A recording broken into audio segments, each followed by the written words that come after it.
Olá, seja muito bem-vindo. Meu nome é Anderson e hoje nós estamos em mais um episódio da websérie Propósito. Esse é o conteúdo da Universo onde a gente conversa com pessoas que são referências em diversas áreas de atuação para conhecer um pouco melhor sobre a sua carreira e extrair aprendizados importantes nesse processo. E hoje a gente não poderia ter um convidado mais especial. Nós vamos falar com um magnífico reitor, professor, doutor Vahan Agopian. Chama o VT e vamos conhecê-lo.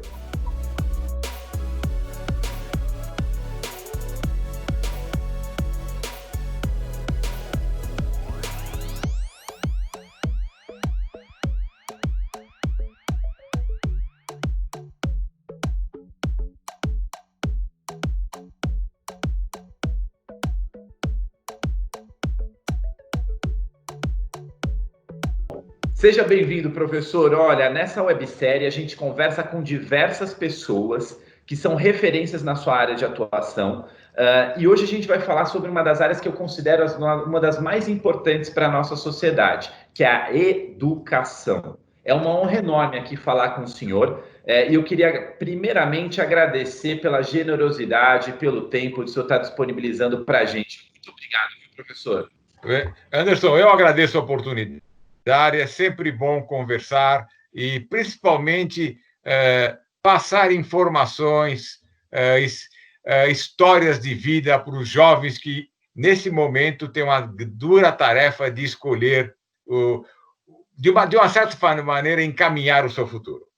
Não, maravilha. Professor, a gente vai começar conhecendo um pouquinho melhor do senhor. Eu tenho aqui do meu lado um quadro que é da última vez que estivemos juntos aqui no Conselho Universo. A gente tem a honra de ter o senhor ocupando uma das cadeiras do conselho da nossa empresa e nos ajudando a construir e ajudar a contribuir para a educação no país. Mas vamos conhecer um pouquinho da história do professor Vahan primeiro. O senhor nasceu na Turquia, é isso mesmo? Assim, cresceu no Brasil e depois ingressou como aluno de engenharia civil num curso da USP. O senhor pode contar para a gente um pouquinho como é que iniciou a sua trajetória, como é que se deu a sua escolha por esse curso e pela instituição?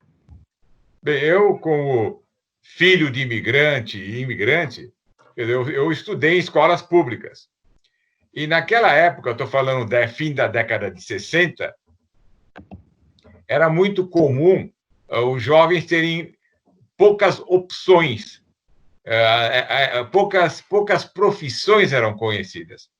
Então, normalmente, quem se dava bem em matemática, em ciências exatas, seguia a carreira de engenharia ou então as ciências básicas, física, química. Quem estava melhor com a parte de biologia, ia na área da saúde, medicina, enfermagem e outras veterinária, assim por diante. E quem se dava bem na área de humanas, seguia a carreira de direito ou então fazia alguma das profissões, na época ainda bem valorizadas, de profissão docente. Faziam alguma licenciatura. Então, eu desde a época vamos dizer, do ensino básico, mas depois no ensino médio, que na época se chamava ciência científica, eu tinha uma vocação maior com as ciências exatas e acabei optando por engenharia. E naquela época, também um aluno oriundo de escolas públicas, fazer universidade pública era uma possibilidade de eu conseguir continuar com os meus estudos. E acabei entrando na Escola Politécnica. Isso eu entrei em 1970. E eu fui muito feliz porque a profissão de engenharia é uma profissão muito ampla. Pega vertentes muito diferentes. E, principalmente, o estudante de engenharia de uma boa escola, ele é treinado a tomar decisões com incerteza.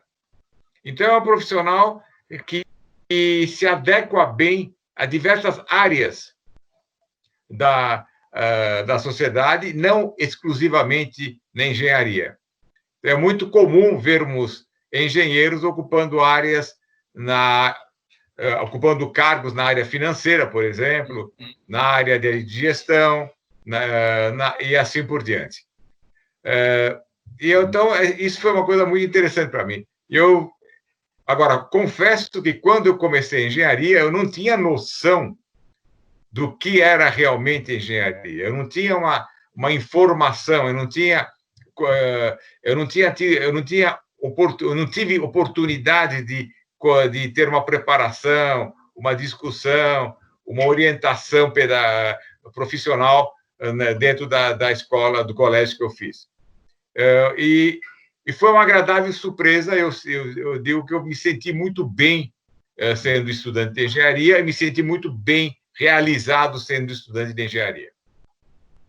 Curioso, professor. O senhor é fruto da educação pública, né? Estudou em escola pública durante o ensino médio, depois em universidade pública como aluno da USP. Aí eu queria fazer uma pergunta. Hoje em dia, um aluno de escola pública ainda pode sonhar em fazer uma graduação na USP?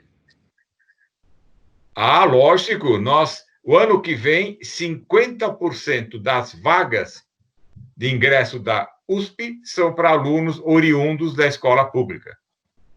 Portanto, é uma oportunidade muito grande e isso tem que ser bem divulgado, Anderson. A sua surpresa é a mesma surpresa que encontra os alunos. Por isso que a USP tem vários programas, junto com a Secretaria Estadual da Educação, divulgando o que é a USP, convidando os alunos para virem para a USP, fazendo até competições dos alunos, utilizando a nossa Fundação de Vestibular, a FUVEST, como intermediária, para o aluno também perder o medo de fazer um vestibular na USP. Porque justamente isso, quando a gente conversa, e olha, vou confessar que eu mesmo fui um desses casos, assim, eu nem me inscrevi porque na minha época, para mim era tão distante, eu olhava essa história e falava, será que é uma realidade para mim, né? Será que isso é uma coisa que funciona? E muito bacana saber que você já vem fazendo esse trabalho com a Secretaria de Educação do Estado de São Paulo. Professor, aproveitando essa onda, ainda há muitas dúvidas com os jovens em relação a se de fato eu devo fazer um curso de graduação no ensino superior, né? Muitos deles postergam essa decisão, vão adiando isso. O senhor consegue trazer alguns argumentos que reforcem a importância do ensino superior na trajetória profissional e pessoal de uma pessoa, de alguém? Sem dúvida, Anderson. O ensino superior, a graduação, não é um curso de informação. Nas boas universidades, a graduação é um curso de formação. Porque a informação hoje já está disponível. O jovem hoje não precisa de informação. Ele precisa de formação, de orientação. Isso é muito importante para a vida profissional. Quer dizer, você pode fazer engenharia e, por exemplo, o diretor do Hospital das Clínicas é engenheiro e administrar um hospital. Mas a tua formação é importante para a sua vida profissional. Você pode fazer pedagogia e trabalhar em um banco. Você pode fazer... Você percebeu que a formação é importante para te orientar, mas você te permite vislumbrar coisas maiores, Anderson. É lógico que, se eu quero trabalhar numa indústria tal, eu vou fazer engenharia. Mas se depois eu posso perceber que não era bem isso que eu queria, eu me adequo a outras funções. Nós temos... Já que estamos falando de engenharia, nós temos ex-alunos da Politécnica em todas as áreas profissionais, até artistas, humoristas, músicos, e assim por diante, jornalistas. Então, a formação é imprescindível para você ser competente e competitivo profissionalmente. Então, a minha sugestão, pessoal, não se enganem. A formação é imprescindível no século XXI. Não dá para falar, não, mas o fulano de tal teve grande sucesso, não fez. Cuidado. Você está pegando um exemplo, uma exceção na realidade. Então, pode terminar, professor. Isso é bárbaro. Então, é muito importante a formação. Até se você quer falar, não, eu quero ser um comerciante, ótimo. Faça tenha uma formação sólida numa boa faculdade e depois vai abrir a sua loja, se você gosta disso. Mas certamente você vai ser o melhor comerciante. E o senhor, assim, para essa pessoa que está justamente nesse processo de decisão e ainda tem algumas dúvidas, porque de fato é um momento importante. Você ainda é bastante jovem para tomar uma decisão como essa, né? Como é que funcionou para o senhor? O senhor comentou que, né, começou ali em engenharia e se encontrou, né, em engenharia. E para quem é esse jovem que tem essas dúvidas hoje, quais recomendações o senhor daria para ele ter um pouco mais de certeza ou conhecer um pouco mais tirar essa dúvida que tem entre um curso ou outro, entre uma graduação ou outra? Não, hoje as coisas estão mais fáceis. Por exemplo, a própria USP oferece feira das profissões, em que o aluno do ensino médio conversa com colegas que já estão na faculdade. Pô, o que é o curso de biologia? O que se aprende na biologia? O que você achou? Então, essa coisa é muito importante. Infelizmente, esse ano, a feira vai ser virtual.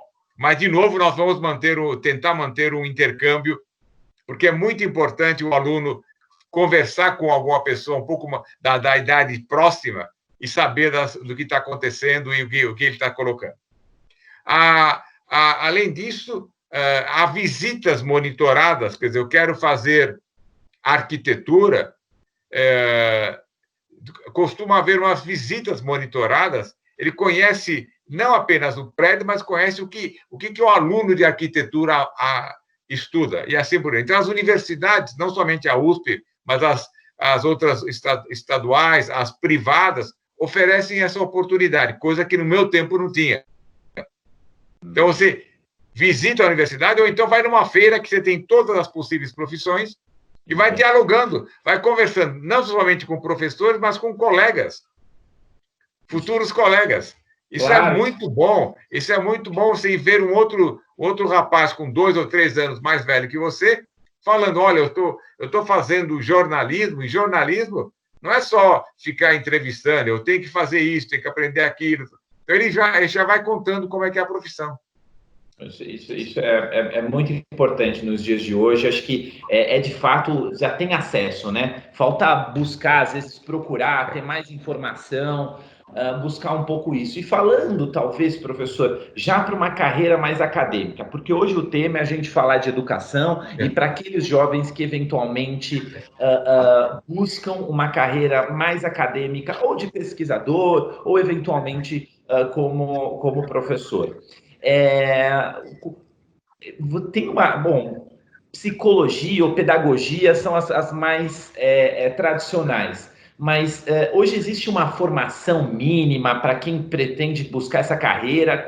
Como é que alguém começa, que tem essa vocação ou que descobre esse tipo de vocação? Como alguém começa a sua graduação? Como é que deveria buscar? Quais são os primeiros passos, professor? Eu diria que quem tem uma vocação de ser realmente um professor, realmente tem que buscar uma formação numa licenciatura ou numa faculdade de educação. Mas as vocações vão surgindo. Então, de repente, você está na faculdade, dá algumas aulas particulares, gosta, dá aula como voluntário nos cursinhos populares, se começa a se adequar, então você pode sim vai fazer pegar o teu estudo e começar a direcionar na formação de um professor. No meu caso particular, foi também, de novo, uma certa casualidade. Eu me destaquei muito numa disciplina do 3º ano da Politécnica, e aí o professor me convidou para eu fazer iniciação científica no 4º ano. Eu Uau! passei 2 anos fazendo. Eu vou explicar o que que é. Vou explicar o que que é. Iniciação científica é você se juntar a um grupo de pesquisa e fazer uma parte da pesquisa. Então, para mim, que estava no 4º ano da faculdade de engenharia, para mim foi uma coisa. Quer dizer, eu larguei o meu estágio numa construtora e fiquei 2 anos trabalhando num laboratório de materiais de construção. Isso te dá uma formação diferente, quer dizer, você vai buscar o conhecimento, ainda a administração científica, você não vai desenvolver conhecimento, você vai buscar conhecimento, vai tentar resolver problemas, e eu achei também muito importante, vai ser obrigado a relatar o que você está fazendo. Aprender a se comunicar. Então, eu tinha que fazer, naquela época, eu era bolsista de iniciação científica da FAPESP, eu tinha que fazer relatórios trimestrais. Para mim, era uma experiência ímpar conseguir escrever o que eu estava fazendo. Depois que eu fiz a iniciação científica, eu voltei para a iniciativa privada, para a construtora, mas sempre ficou aquela vamos dizer, aquele viés, aquela vontade. Comecei a fazer mestrado, fiz o mestrado trabalhando na construtora, e quando acabei o mestrado, eu resolvi fazer doutorado, na época, na área de engenharia civil, principalmente na área de materiais de construção. Não tinha doutorado no Brasil, fui para o exterior. Naquela época, podia parecer uma coisa muito arriscada, porque trabalhar na construtora no fim da década de 70 era uma profissão muito promissora, muito rentável, muito valorizada. Fim da década de 70. Mas aí eu resolvi, eu era solteiro, tomei uma decisão, falei, vou fazer doutorado, vou me aprofundar, e depois eu decido se eu faço uma carreira acadêmica ou eu volto para a construtora como um profissional mais bem preparado. Eu decidi fazer isso, arrisquei tudo, larguei tudo, fiz doutorado, voltei. Quando eu voltei, já estávamos no meio da crise enorme da década de 80, a construtora que eu trabalhava já tinha fechado, e aí eu acabei, de fato, seguindo carreira acadêmica. No começo, ainda não era tempo integral na universidade, eu era professor assistente, dava aula, mas como eu já era doutor, eu tinha uma capacidade de desenvolver mais coisas, porque já tinha um título de doutor, que naquela época era muito, muito raro entre os professores de engenharia. Hoje é obrigatório. Continuei trabalhando, mas aí já voltado em pesquisa, fui pesquisador do IPT, e finalmente eu tomei uma decisão, saí do IPT e vim em tempo integral na USP no começo da década de 90. E aí eu fiz carreira acadêmica, virei professor titular, e aí também, de novo, aí teve um outro desvio. Eu era professor titular, com meu laboratório, meus colegas e eu trabalhando juntos, meus orientandos. Aí resolvi aceitar um convite e sair como candidato a vice-diretor da Poli, depois virei diretor da Poli, e aí hoje, então, a minha carreira é típica de um gestor universitário. Muito interessante, professor. A sua carreira, na verdade, é interessante porque ela não é exatamente uma linha reta, né? Assim, entrei aqui, segui carreira numa iniciativa privada, ou mesmo na própria academia, né? Porque ela teve alguns momentos de decisões, como o senhor comentou, momento de decisão de entrar full-time para ser um professor, depois talvez o turning point de ser professor e entrar como vice-diretor da Poli. Nesses momentos de importantes decisões na sua carreira, professor, como é o seu processo de decisão? O senhor é uma pessoa mais analítica, que vai lá e coloca prós e contras de um lado, e avalia, bota pesos e balanças, ou o senhor é uma pessoa que é mais espiritual e busca alguma referência, ou o senhor se consulta com alguém, tem algum mentor? Como é que funciona isso hoje para o senhor? Não, eu diria que em toda essa minha carreira que eu fiz, sempre eu me baseei em dois aspectos muito importantes. Primeiro, eu queria fazer isso, eu gosto de fazer isso, vou querer fazer isso. Essa é uma coisa fundamental. Porque gostar do que você faz é uma coisa fundamental. Fundamental mesmo, é imprescindível. E a segunda eu vou poder fazer alguma coisa melhor? É possível, é um desafio novo, vou poder fazer alguma coisa melhor? Então, quando eu decidi, uma decisão mais dura foi de sair da construtora e ir largar tudo, fazer doutorado, quer dizer, uma redução salarial de 1 para 10, viver numa situação péssima, como eu vivia em Londres, é uma cidade muito cara, e aqui, aqui eu não era tempo integral, então eu dependia de uma bolsa da FAPESP, então é muito mais complicado. É uma decisão dura que eu tomei. E eu não me arrependo, porque eu falei, não, eu quero aprender a ser, de fato, um pesquisador. Ter oportunidade de sentir num centro de pesquisa bem desenvolvida, que no caso era Londres. Segundo, eu acho que eu, sendo um pesquisador, eu vou fazer a diferença. Eu vou conseguir modificar certas coisas e que vão ser importantes. E isso aconteceu. Quer dizer, quando eu voltei para a USP, ainda como tempo parcial, eu tinha na minha bagagem, na minha formação, uma coisa que os meus colegas ainda não tinham. E isso foi muito importante, compartilhar isso com meus colegas e passar isso depois para os nossos alunos. Então, isso foi muito importante. Então, eu me senti realizado fazendo o que eu queria fazer e me senti realizado que eu pude fazer transformações. Incrível, incrível, professor. E o senhor conseguiria compilar algumas dicas para esses jovens que eventualmente gostariam de seguir uma carreira, até assim, desmistificar esse conceito entre professor e pesquisador. Todo professor é um pesquisador, todo pesquisador é também um professor. Como é essa diferença?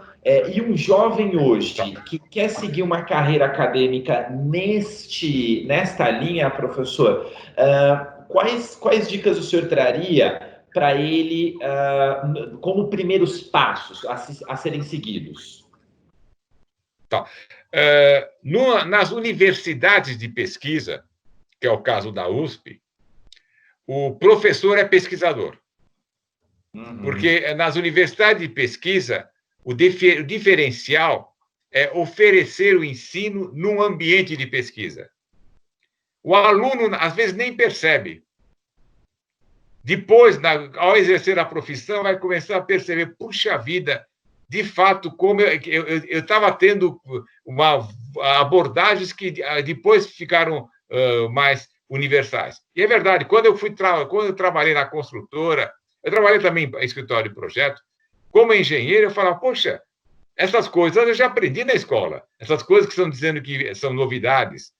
Modificação da norma brasileira, eu falei, mas isso aqui é da maneira que eu aprendi há 6 anos atrás. Então, aí eu percebi que a minha formação tinha sido feita num ambiente que os professores eram pesquisadores e eles traziam para dentro da sala de aula aquelas inovações, as novas visões, as novas abordagens. Eu não estou querendo dizer que o aluno de escola, de uma universidade de pesquisa, é melhor que o aluno de uma universidade de ensino. Não é nada disso. São formações diferentes. O aluno de universidade de pesquisa é um aluno treinado, preparado para enfrentar desafios. Essa é a diferença. Por isso que eu não compartilho, eu acho que está errado a legislação brasileira que obriga que toda universidade seja uma universidade de pesquisa. Isso não existe em nenhuma parte do mundo. nem na Europa, nem na China, nem no Japão, nem nos Estados Unidos. Você tem excelentes universidades de ensino, e aqui em São Paulo nós temos excelentes universidades de ensino, excelentes faculdades de ensino, padrão internacional. Bárbaro. Então, agora, portanto, o professor pesquisador se confunde numa universidade de pesquisa. Nós temos pesquisadores nos institutos de pesquisa, Butantan, IPT, que eu tive a honra depois de dirigir, você tem vários institutos, inclusive agora privados de pesquisa, você tem nas empresas, setores de pesquisa, as grandes indústrias hoje já estão entendendo que precisam ter seus setores de pesquisa e desenvolvimento. Uhum. E você também tem excelentes professores, que são professores. Dedicados ao ensino. Bem atualizados, bem informados. Então, são profissões diferentes que se confundem numa universidade de pesquisa, porque todo professor, ou a grande maioria dos professores de uma universidade de pesquisa, são também pesquisadores. Pesquisadores. E para quem está buscando seguir essa carreira e quer entender, talvez, primeiros passos ou algumas dicas que o professor poderia dar para essa pessoa que vai ser um futuro pesquisador, um futuro professor? Bem, acho que o ponto importante é fazer um curso de graduação de uma maneira bastante séria. Quando eu digo séria, não é para tirar 10 em todas as disciplinas. Estou falando, de fato, perceber que aprendeu alguma coisa. Uhum. Que aquela não é apenas passar. Ele conseguiu encontrar desafios naquelas disciplinas que fez. Depois, a melhor maneira é a formação, fazer mestrado e doutorado. Nós temos excelentes cursos de mestrado e doutorado no país, não precisa ir para o exterior. Uhum. E aí você percebe se você gostou do que está fazendo, se você está satisfeito, está feliz com o que está fazendo, porque a vida de pesquisador, às vezes, é uma vida muito solitária. Porque você está sozinho escrevendo, você está sozinho estudando. Então, você tem que você tem que gostar do que está fazendo e conseguir se policiar para fazer as coisas dentro dos prazos que você mesmo estipulou. E aí, se gostou de fazer pesquisa e se gosta de dar aula, lógico, aí gostaria. Normalmente, no mestrado, doutorado, nós incentivamos os estudantes para eles atuarem como monitor, como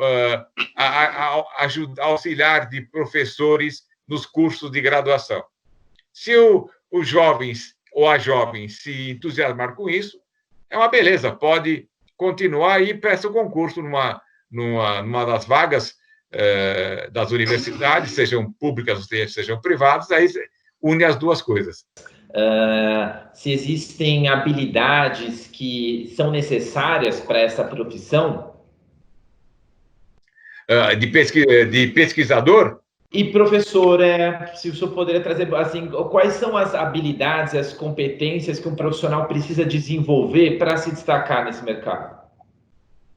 Agora, como pesquisador, as habilidades são de você ter você conseguir se organizar as suas atividades, porque você, na verdade, é uma carreira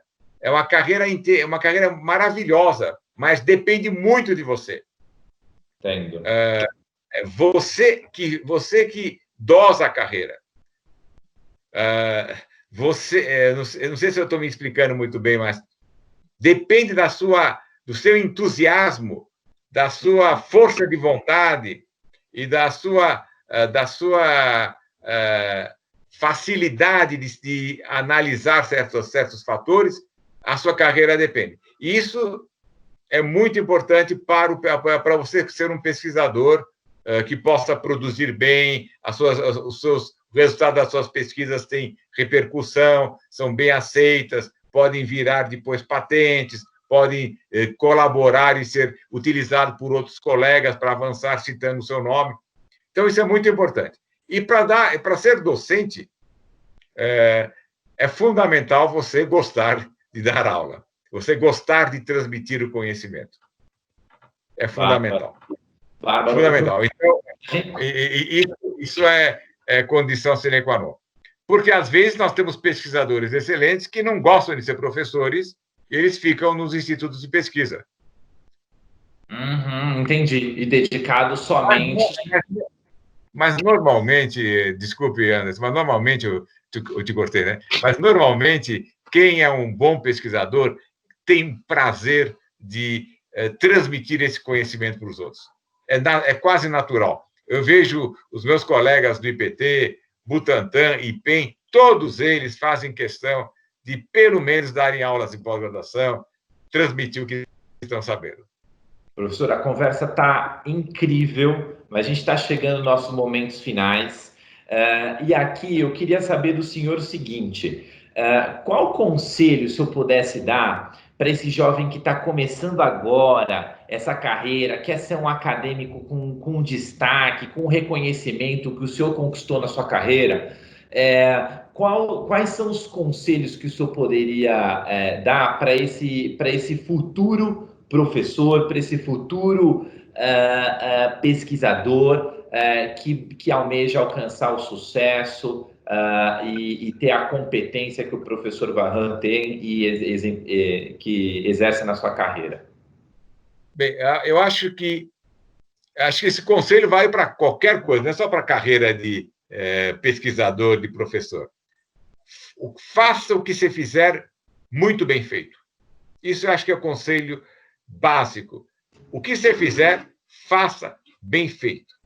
E segunda coisa, não se preocupe com o futuro. Não, vou fazer isso para fazer acontecer. Não se preocupe com o futuro. Se você fizer o que você está fazendo hoje bem feito, você vai ter oportunidades no futuro. O que eu quero dizer é que seja um excelente profissional no que você está fazendo. Professorinho. Eu comecei abraça com entusiasmo o que você está fazendo. E não se preocupe em, olha, se eu fizer isso, faz aquilo. Essa questão de começar a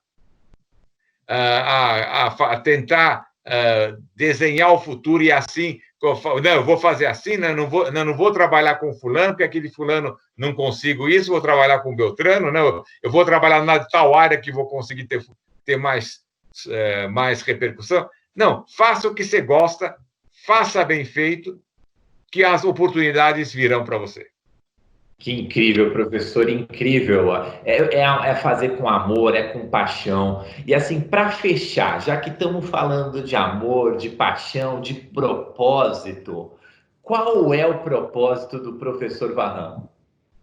Bem, hoje o meu propósito é eu entregar, mesmo com a pandemia, uma Universidade de São Paulo melhor para o meu sucessor ou para a minha sucessora. Hoje é a minha paixão, o motivo de toda a minha atividade. Sem me preocupar o que eu vou fazer depois. Hoje a minha paixão é essa. E aí, volto a insistir, a carreira de professor universitário, desculpe, eu estou me limitando a professor universitário. A carreira de professor universitário é uma carreira muito, muito dinâmica, mas é muito entusiasmante. É muito entusiasmante. Bárbaro. Professor, eu queria agradecer o tempo e a disponibilidade do senhor em aqui conversar com a gente, falar com a nossa audiência, compartilhar um pouco da sua história de vida, um pouco do seu conhecimento, e eu não tenho dúvida que muito disso os jovens podem ver nas suas próprias histórias e tirar informações importantes que vão ser fundamentais para suas carreiras e para suas profissões. Muito obrigado, professor Varran. Queria agradecer demais pela sua disponibilidade e sempre estar colaborando conosco aqui na nossa história, tá? Eu que agradeço, Anderson, agradeço essa oportunidade. Espero que uma boa parte dos nossos ouvintes sejam calouros no ano que vem na USP. E parabenizo a Universia pela essa iniciativa. É um trabalho maravilhoso que vocês estão fazendo. Não é apenas apoiar as universidades, mas é de colaborar, trazer visões externas para que as universidades do mundo todo, né, porque a Universo é internacional, do mundo todo, sejam cada vez mais fortes e possam atender os anseios desses jovens. Muito obrigado, parabéns. Muito obrigado. E você fica ligado no próximo episódio da websérie Propósito. A gente se vê. Até mais.